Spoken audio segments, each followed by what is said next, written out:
Hi everyone, it's Elizabeth here, and I decided that I'd do a little bit of a video tonight about me. Couple of months ago, actually, I think it was early April, I did where I had people ask me questions and I answered the questions. Tonight I thought I'd talk a little bit about me.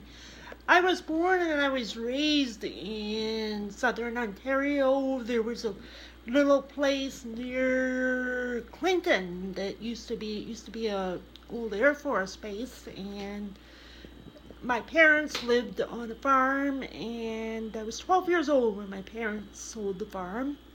And that's why I think I'm interested in a lot of homesteading videos. I follow a lot of you homesteaders and like to look at the animals. I think that's where I got the love of animals, and always wanted to have a cat and by myself and off the farm. And my mom never wanted to have a cat.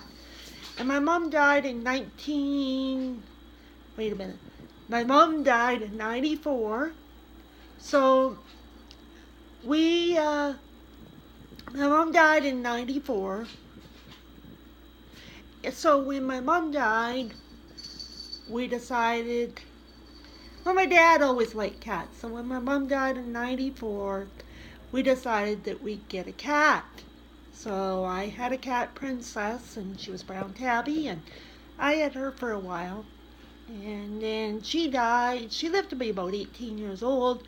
And then I got this bee cat that you've seen running around. On the farm, we had pigs and we had chickens, and it was a 100-acre property. It was a lot of cash crop. We always grew hay and wheat and stuff. And I always liked going out, and we had Hereford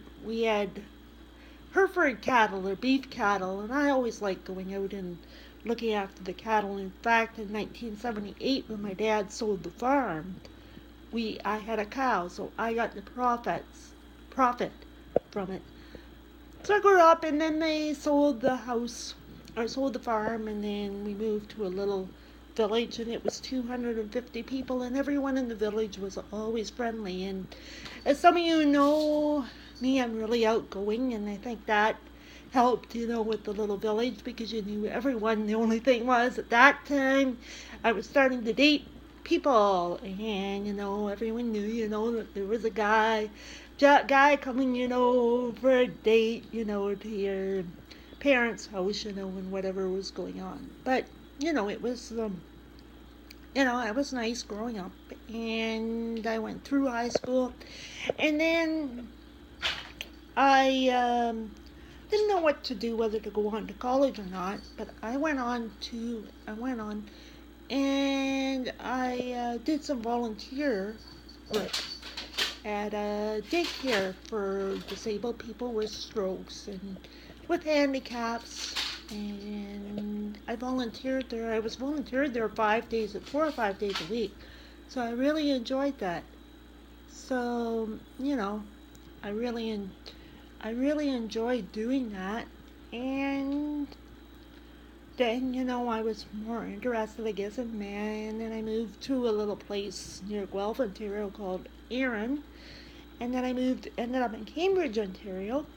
And I've been all over. And then after that, I ended up in St. Catharines, Ontario. Lived with a guy for about 8 years there. And then I ended up moving to Vancouver. But I really love it out here in Vancouver. Everything, as far as accessibility for wheelchairs, everything is pretty much accessible here. And the weather is so nice out here. We don't get the snow like we did back home in Ontario.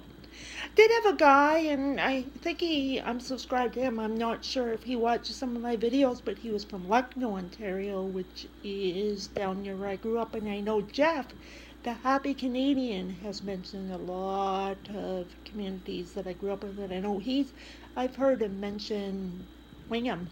So there's a lot of Ontario people on my YouTube that follow me. There's Sean Rockin' Boxes and Jeff, like the Happy Canadian. Of course, there's Danny from Danny's Corners up in Thunder Bay, and lots of people that follow me.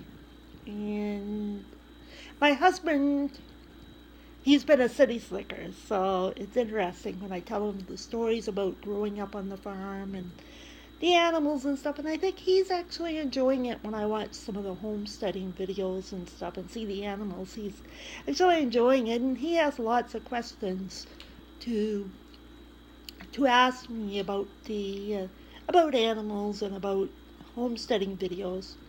He grew up in Calgary, and then he moved up out to Vancouver. And for anyone that doesn't know, my husband is also in a wheelchair, and he has spinal bifida, so he's a paraplegic. So I'm his care attendant, so I get him up in the morning and I get him to bed at night, and he does a lot of work in the daytime, and I go out and do my volunteer work. So it works really good here, and I'm didn't expect when I started the SPCA that I get so volunteer involved with it, but they've asked me to do some training of new volunteers, and I took that position on, I believe, in January, or maybe last fall I took it on. But anyway, yeah, I think it was last fall I took it on. And I've done 3 volunteer sessions, and I did one last Sunday, and the volunteers that I trained are just so good. And so I just wanted to let you all know that I'm going to try and watch some videos, but I won't be on much over the weekend. It's a long weekend here, but I'm going to be training someone tomorrow at 12 noon here, and I won't be home till 6 at night. And then I will be gone Saturday. I'm training someone also at 12 noon when the shelter opens, and I'm not sure if I'm doing 2 trainings or not. I'll find out tomorrow, hopefully. And then on Sunday, I'm also training someone. So I just wanted to, I just wanted to touch base with you all, tell you a little bit about me. What I will do, maybe around the 1st of June, is I will do another question and answer video. And, I'll post it out and I'll call it questions and answers. And for anyone that hasn't seen, I've got a contest that's open till Monday, and you can win. It's sort of a Mother's Day warm weather contest because the weather's turned warm here. And it's to win an SPCA shirt. It probably would be versatile for men or women, but I've got a couple of entries in it. But if people want to enter, they can still enter up till Monday. I said I'd be doing the draw Monday, and Monday will be sort of my catch-up day on YouTube after being busy all weekend. So just thought I'd record a little video here, and y'all take care, God bless, and talk to you really soon. And by the way, Bee's sort of sleeping right now, but she says hi to you all as well. And so does Roy. He's not home right now. He went wheelchair square dancing, but I didn't go so I could rest up this weekend.